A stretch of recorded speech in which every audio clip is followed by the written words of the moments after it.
धनवान सेठ अपनी पत्नी को घमंड से बोलता है, सुनो, इस शहर में मेरी इज्जत मेरे धन दौलत की वजह से है और लोग तुम्हें भी इज्जत मेरे नाम के पीछे देते हैं, तुम्हारी कोई अलग से पहचान नहीं है। पत्नी बोली, सुनो सेठ जी, घर की लक्ष्मी अगर चाहे तो 1 सेकंड में घर की इज्जत मिट्टी में मिला सकती है और चाहे तो आसमान तक पहुंचा सकती है। आपकी इज्जत मेरे हाथों में है। सेठ हंसकर बोला, तो फिर मौका आने पर दिखा देना। अब शाम को सेठ के घर एक महफिल जमी।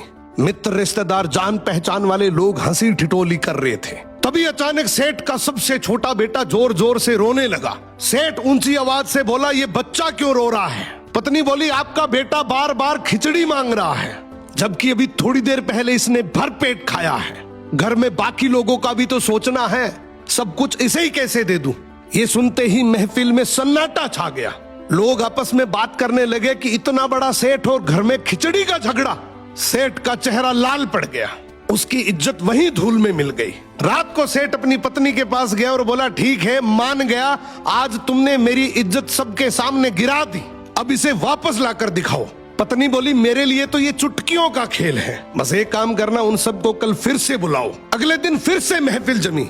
हंसी मजाक चल ही रही थी कि बच्चा फिर से रो पड़ा। सेठ बोला, अब क्या हुआ? पत्नी बोली, फिर वही खिचड़ी की जिद। इस बार सेठ मुस्कुराकर बोला, तो फिर खिचड़ी लाकर दो, मैं अपने बेटे को हाथ से खिलाऊंगा और साथ में सभी मेहमानों को भी खिचड़ी परोस दो। पत्नी ने तुरंत रसोइयों को आदेश दिया, बड़े ठाट बाट से हांडियां लाई गई, मेहमानों को कटोरी में खिचड़ी परोसी गई।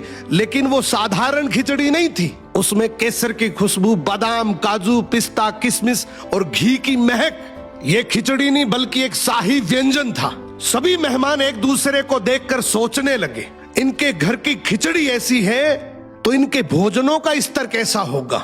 सेठ के घर की रहीसी की चर्चा पूरे शहर में फैल गई। सेठ अपनी पत्नी के सामने हाथ जोड़कर बोला, मान गया, घर की औरत चाहे तो इज्जत बना भी सकती है और बिगाड़ भी। सो घर की इज्जत पति और पत्नी मिलकर बनाते हैं।